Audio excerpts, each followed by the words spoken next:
벌써 시편이 90편이에요. 시편 처음 시작할 때 150편 언제 끝나나 생각했는데 벌써 4권이 들어갔고요. 이제 거의 3분의 2 가까이 이제 오갔습니다. 우리는 그 시편 90편에서 그 106편까지 오늘 4권이 시작이죠. 4권은 시편 90편부터 106편까지예요. 시편 전체로 5권으로 구성되어 있다고 말씀드렸습니다. 오늘 네 번째 권의 시작이 되는 부분이에요. 이 시편 4권을 시작하는 오늘 시편은 시편 전체 중에서 유일하게 모세의 시입니다. 모세의 시.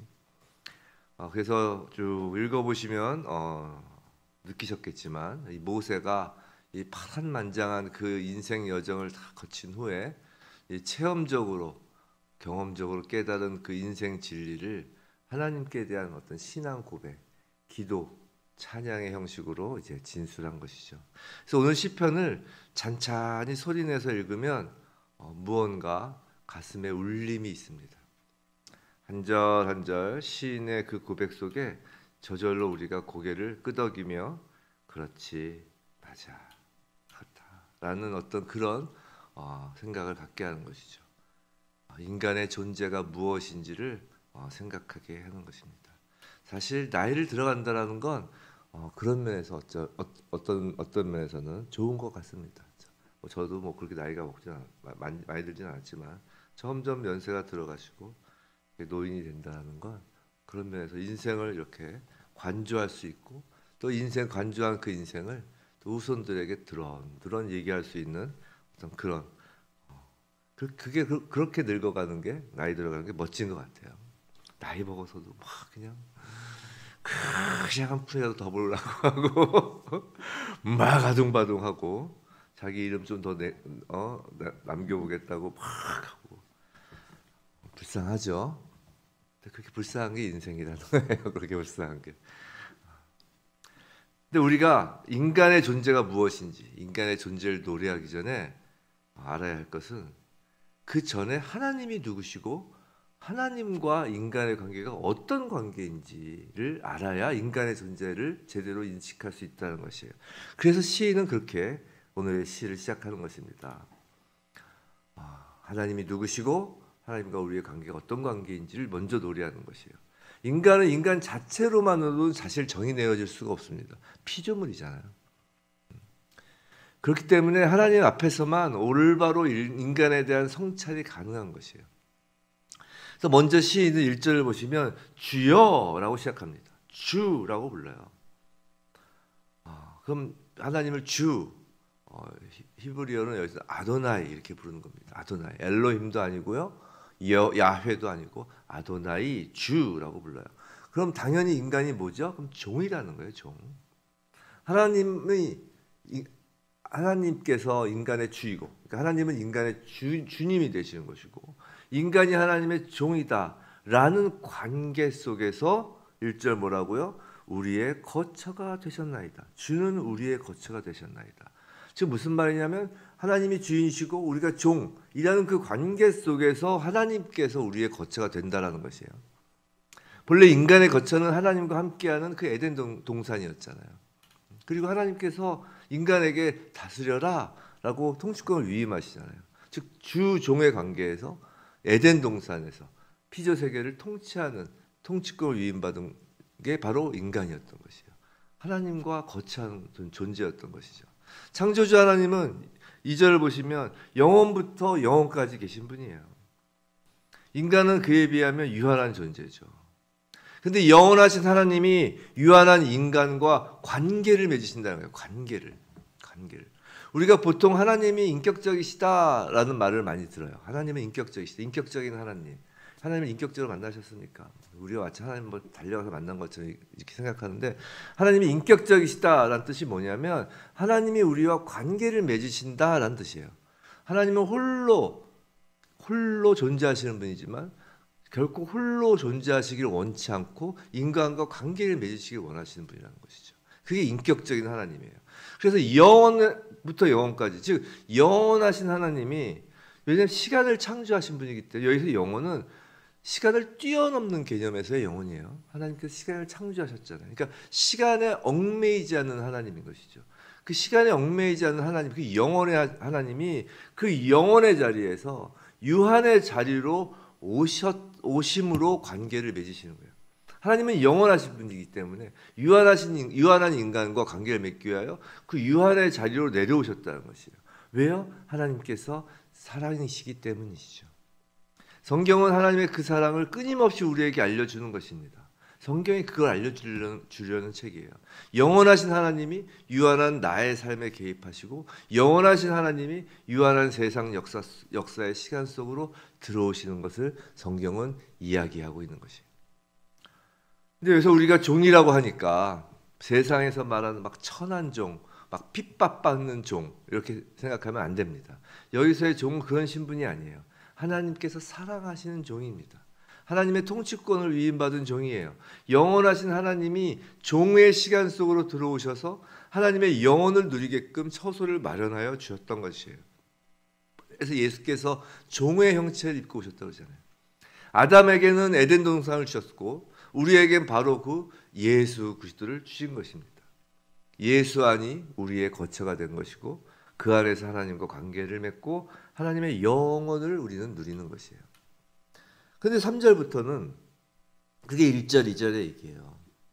우리의 거처가 되셨다. 지금도 우리의 거처가 되시죠. 예수 안에서. 근데 3절부터 근데 죄로 인하여 영원하신 하나님과 관계가 끊어져 버린 거예요. 그렇게 영원하신 하나님이 우리와 함께 하시겠다고 오셨는데도 불구하고 죄로 인해서 그 관계가 끊어진 것이 인간이었다는 것이죠.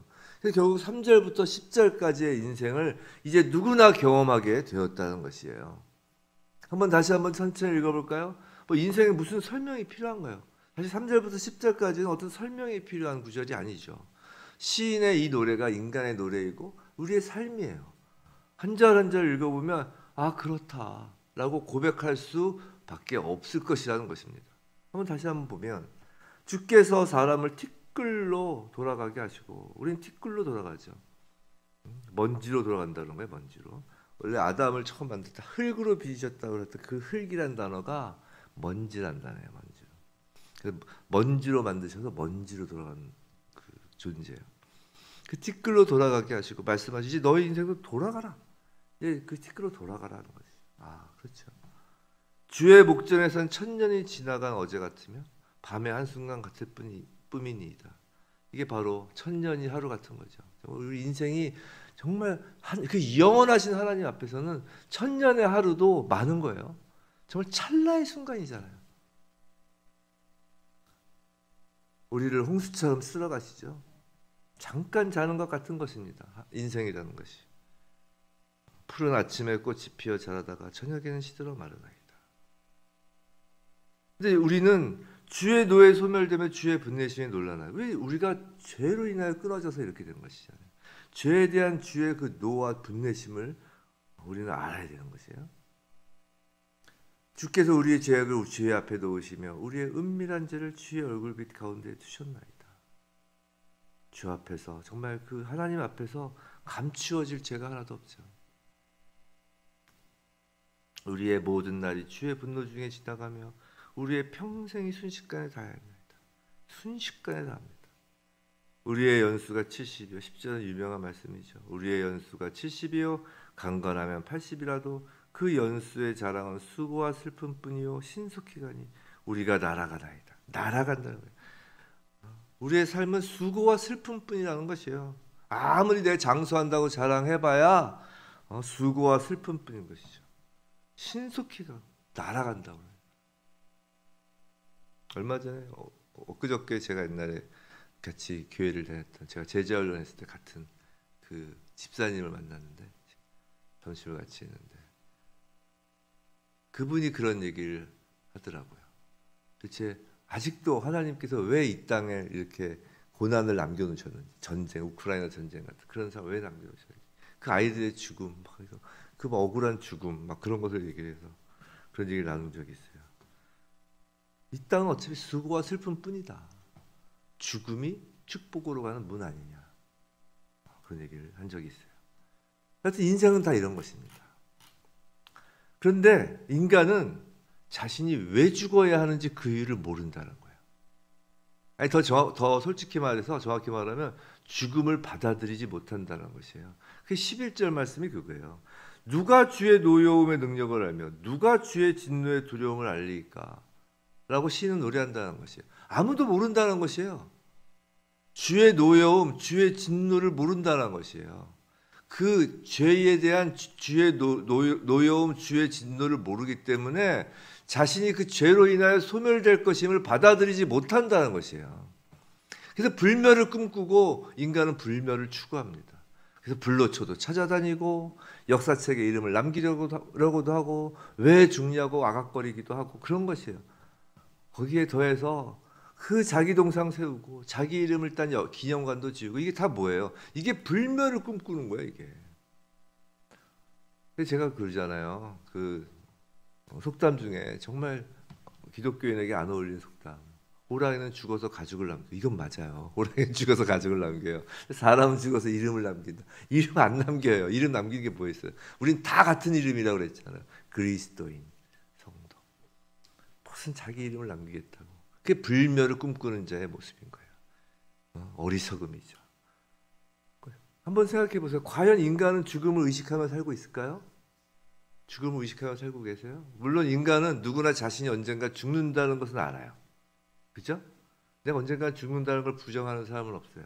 하지만 그 앞에 항상 붙는 게 있죠. 언젠가죠, 언젠가. 인간은 죽는다는 걸 아는데 언젠가 죽는다는 걸 알 뿐이에요. 이 말은 무슨 말이냐면 지금은 아니라는 거예요. 다 그렇게 생각한다는 거예요. 난 지금은 죽지 않는다고 생각한다는 것이죠. 이게 바로 불멸을 꿈꾼다는 것이에요. 그것이 어리석은 일이라는 것입니다. 성도 여러분, 그리스도인과 비그리스도인의 가장 큰 차이점이 뭔지 아세요? 삶 속에서. 그건 그리스도인은 오늘 하루를 사는 사람이에요. 하지만 비그리스도인은 제일 어리석은 사람은 어제를 사는 사람이 제일 어리석은 사람이고 또 어리석은 사람은 내일을 산다는 것이에요. 비그리스도인은 어제나 내일을 살고 그리스도인은 바로 오늘만 사는 사람이라는 것이에요. 비그리스도인은 예수를 믿지 않는 사람 내일이 당연히 있을 것처럼 여기며 살지만 그리스도인은 오늘 당장 예수님이 오실 것처럼 산다라는 것이에요. 오늘을 사는 사람들이라는 것이에요. 오늘을 충실히 사는 사람이라는 것이죠. 이것이 지혜라는 것이에요. 그래서 시인은 12절에서 우리 날 계수함을 가르치사 지혜로운 마음을 얻게 하소서라고 노래하는 것이에요. 우리 날 계수함을 가르치사라는 게 바로 인생의 유한함, 인생의 한계를 날마다 깨달으며 사는 것이 지혜라는 것이에요. 아, 오늘이 마지막이구나. 오늘이 마지막이라도 전혀 이상할 것이 없구나 라고 사는 것이 지혜라는 것이죠. 한번 생각해 보세요. 그 시한부 선고를 받은 사람들이 어떤 암이나 제가 가끔 해서 이런 얘기하면 그러지 말라고 그러는데 암 예찬론자라고 몇 개월 삽니다. 몇 년 삽니다. 이렇게 딱 어느 정도 가이드라인을 정해주잖아요. 물론 더 치료하고 또 하나님의 은혜로 그 기간이 의사가 뭐 신은 아니니까 의사가 정해진 기간보다 더 오래 살 경우도 많지만 기본적으로 의사 입에서 몇 년 정도 사실 것입니다. 몇 개월 살 것입니다. 이렇게 얘기하면 거의 뭐 시한부 선고나 마찬가지죠. 근데 시한부 선고를 받은 사람들이 그때서부터야 남은 시간을 가장 소중한 것에 집중한다는 것을 우리는 알고 있잖아요. 그렇잖아요. 그래서 시한부임을 아는 것이 지혜라는 것이에요. 우리는 다 시한부예요. 더군다나 우리는 하루라는 시한부를 사는 인생이라고요. 왜냐하면 오늘 예수님이 오셔도 이상할 게 없기 때문이죠. 근데 그리스도인의 지혜는 이제 거기서 멈추지 않습니다. 그 지혜가 나오게 되는 근본이 바로 13절 여호와여 돌아오소서라고 간구하기 때문이에요. 우리식으로 하면 마라나타 주 예수여 어서 오시옵소서라는 간구죠. 왜냐하면 예수께서 다시 오셔야 우리는 본래 우리에게 주어졌던 그 거처에 가게 되는 것이기 때문이에요. 바로 그 거처. 우리가 살던 그 에덴 동산. 하나님과 언제나 함께하는 곳. 하나님이 영혼의 자리에서 유한한 인간의 세계로 오셔서 그 하나님의 그 영원한 나라로 우리를 데리고 가시는 바로 그 영혼의 세계. 영원부터 영원까지의 그 세계. 그곳에 거하게 되기 때문이에요. 예수님이 다시 오셔야 말이죠. 근데 마라나타 주 예수여 어서 오십시오라는 그 간구하며 그 참된 평안이 있는 최종지인 하나님, 최종지가 바로 하나님과 영원히 함께하는 거처임을 아는, 그것이 정말 우리의 본향임을 아는 그리스도인은 그럼 이 땅에서의 삶이 어떨까요? 이 땅에서는 이 땅은 우린 나그네야, 이거 아무것도 아니야, 막 대충 살까요? 나그네라는 건 그게 아니에요. 하나님이 우리를 나그네라고 하는 건 이 땅에 대해서 정말 아까 얘기한 것처럼 나이가 들고 늙어서도 한 푼이라도 더 막 욕심내고 탐심 부리고 그러지 말라는 의미에서 나그네라는 거죠. 우리의 최종지는 딴 데 있다는 것이고, 그렇게 최종지가 다른 곳에 본향이 확실히 있다는 것을 아는 그리스도인들은 이 땅에서 매우 만족스러워하며 기쁘게 살 수 있다는 것이에요. 기쁘게 살 수밖에 없다는 것이에요. 그 뒤에 나온 게 그것입니다. 우리를 만족하게 하사 우리를 일생 동안 즐겁고 기쁘게 하소서. 우리에게 본향이 있다라는 것을 알게 하는 것이 바로 하나님의 사랑이에요. 하나님이 우리에게 주신 지혜이고 그것이 하나님의 우리를 향한 사랑입니다. 한번 생각해 보세요. 왜 이 땅에서의 삶이 늘 기쁠 수밖에 없는지. 이런 거예요. 만일 올해 대학 입시에 이제 막 학생이라고 해서 대학 입시에 올해 실패해요. 끔찍하죠. 그렇잖아요. 1년 공부를 열심히 했는데 실패했다고 쳐요. 그런데 만약에 올해 실패해도 내년에는 자신이 원하는 대학, 그러니까 올해 지원했던 대학보다 훨씬 좋은 대학에 갈 수 있다는 것이 확정되었다면 내년에, 그럼 올해 대학 입시에서 떨어진 것이 그 사람이 슬플까요? 낙심될까요? 아니라는 거예요. 오히려 올해 떨어져야지 내년에도 좋은 데 가니까 그 떨어짐을 기쁘게 받아들이죠. 또 만일 지금 다니는 직장보다 훨씬 월급도 많고 좋은 직장이 다음날 내일 보장되어 있다면 오늘 직장에서 사표를 내는 일이 슬플까요? 아닐 거예요. 기꺼이 재수하고 기꺼이 사표를 던질 것입니다. 그 기쁨을 위한 과정이에요. 그 과정도 계속 기쁜 것입니다. 자, 그리스도인은 영원부터 영원까지 계시는 하나님과 함께 거할 것이 확실히 정하여진 사람이에요. 그래서 믿음 안에서 우리가 기쁠 수 있는 것이에요. 믿음 안에서. 믿음은 보이지 않는 것의 실상이잖아요. 보이지 않는 것의 증거에 바라는 것의 실상이잖아요. 이게 믿음이 비록 지금 눈앞에 보이지 않더라도 이게 확실하다는 거예요. 확실. 그건 확실히 정해졌으면 이 땅의 길을 걸어가야 그 확실한 곳에 도달하는 거 아니에요. 마치 올해 재수에서 떨어져야 내년에 좋은 대학을 가는 것처럼 재수에서 실패해야. 그것도 그 시간의 과정이 있는 거잖아요. 그러니까 성도는 평생 즐겁고 기쁠 수 있는 것입니다. 왜냐하면 우리의 그 본향이 있기 때문이에요. 자, 모세가 15절 40년 광야의 험한 세월을 지나서 그 기쁨의 본체를 이제 가나안 땅에서 이제 곧 맛보기를 기대합니다. 16절 우리는 성경을 통해 우리의 본향을 이제 확실히 알게 됐어요. 16절 주께서 행하신 일을 주의 종들에게 나타내셨어요. 어떻게 해요? 성경을 통해서 우리에게 확실히 보여주신 거예요. 구약부터 시작해 쭉 계속 보여주신 게 그거예요. 그리고 우리 자손에게도 그것을 알게 하시길 우리는 이제 기도하는 것입니다. 우리가 이 하나님 말씀을 통하여 확실히 알게 된 우리가 갈 그 본향이 있다라는 그 사실을 우리 자손들도 나타내 달라고 이제 기도하는 것이에요. 마지막으로 17절. 그럼 결론적으로 우리는 이 땅에서 어떻게 살아야 할까? 주 우리 하나님의 은총을 우리에게 내리게 하사, 자, 우리의 손이 행한 일을 우리에게 경고하게 하소서. 우리의 손이 행한 일을 경고하게 하소서. 두 번 반복하죠. 중요하다는 것이에요. 이게 사실 결론이에요. 모세가 인생을 쭉 회고하면서 처음 하나님과 인간의 관계를 맺었던 그 에덴 동산부터 시작해서 죄에 빠져 정말 바람처럼 날아가는 인생, 정말 날아가는 인생을 쭉 반추하면서, 그러면서 본향을 또 그리워하며 본향을 바라보며 기뻐하면서 그 모든 것을 다 모아서 하루하루를 정말 어떻게 살아야 될지 우리에게 주는 매우 귀한 교훈입니다. 우리 손이 행한 일을 우리에게 경고하게 하소서. 우리의 손이 행한 일이 먼저예요. 우리의 손이 행한 일을, 그리고 우리에게 경고하게 하소서요. 이게 무슨 말이냐면 우리는 이 땅에서 최선을 다하며 살아야 된다는 것이에요. 이 땅에서 죄를 짓는 것이 아니라, 죄를 짓는 것이 최선이 아니라 이 땅에서 주어진 시간과 장소에서 하나님이 주신 그 소명을 최선을 다하여 걸어가는 사람들이라는 거예요. 예수를 믿은 다음부터 이 땅에서의 그 모든 순간순간은 하나님께서 주신 은총이고 하나님께서 우리에게 주신 선물이며 우리에게 맡기신 소명이에요. 그래서 최선을 다하는 것입니다.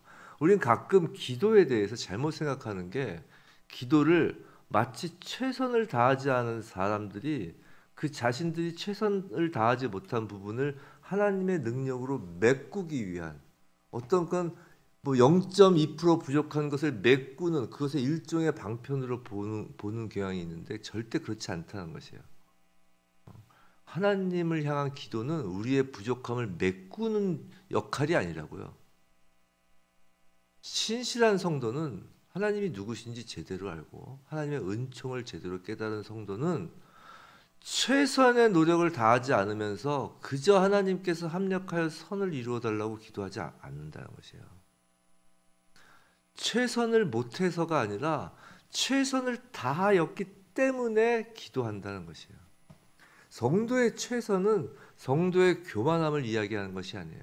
성도의 최선은 기도로 이어지면서, 그 무슨 말이냐면 성경에 나오잖아요. 사람이 마음으로 계획할지라도 그 걸음을 인도하시는 이는 여호와이시니라 라는 그 말씀 앞에 엎드려 하나님께 인도해 달라고 기도하는 것이에요. 최선을 못해서가 아니라 최선을 다했기 때문에 그 기도를 할 수 있는 거라고요. 성도는 그래서 기쁨으로 최선을 다합니다. 마치 시한부 선고를 받은 자처럼 최선을 다하는 거예요. 시한부 선고를 받은 자들은 하루하루를 최선을 다하잖아요. 이 하루가 정말 마지막인 것처럼 사랑하는 사람에게 정말 진심으로 사랑을 하고 그 하루를 허투루 보내지 않는다고요.